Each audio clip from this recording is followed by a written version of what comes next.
So in the previous short we have discussed about plants and animal species, उनके pie charts के बारे में हमने स्टडी किया. Now let's talk about prokaryotes. Prokaryotes के species के बारे में हमें कोई भी एस्टिमेटेड फिगर नहीं दी गए हैं. इसका दो रीज़न है. पहला तो ये है कि कन्वेंशनल टैक्सोनॉमिक मेथड यहाँ पर फेल कर जाता है. हम वही मेथड्स नहीं यूज़ कर सकते हैं प्रोकैरियोट्स का नंबर फाइंड करने के लिए जो हमने प्लांट्स और एनिमल स्पीशीज़ के साथ किया था.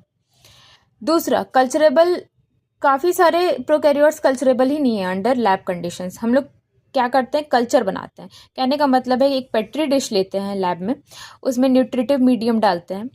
कोई अगर हमें प्रोकैरियोट्स को उसमें ग्रो करना है तो प्रोकैरियोट को ऐड करते हैं.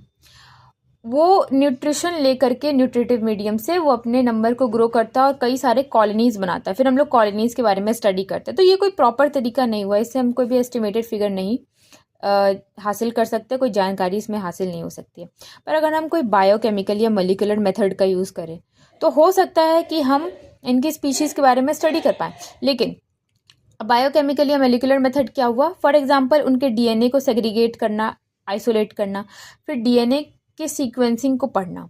जैसे कि अगर आपने बायोलॉजिकल क्लासिफिकेशन पढ़ा हो तो उसमें आपको पता होगा कि आर्की बैक्टीरिया और यू बैक्टीरिया के बीच का डिफरेंस एक ये भी होता है कि उनका जो ये होता है 16S rRNA का जो सीक्वेंस होता है उसमें डिफरेंसेस होते हैं. ठीक है, तो ये वन ऑफ द उनका मेजर डिफ्रेंशिएटिंग फैक्टर है.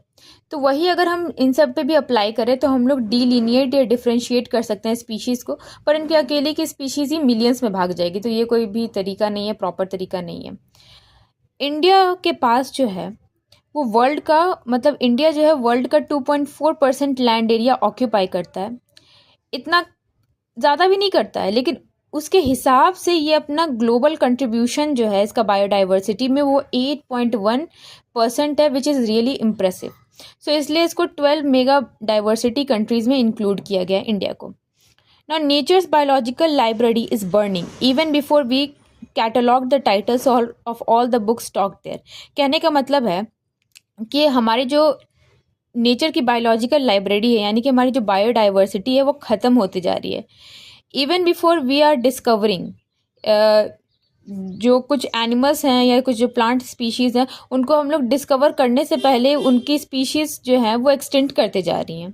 यानी कि हम उनको कैटलॉग करें, उनको नाम दें, उनको डिस्कवर करें, उससे पहले उनका नंबर जो है वो एक्सटेंड करता जा रहा है. यानी कि large fraction of these species faces the threat of becoming extinct even before we discover and name them. यानी कि यहाँ पर हो रही है रैपिड लॉस ऑफ बायोडाइवर्सिटी.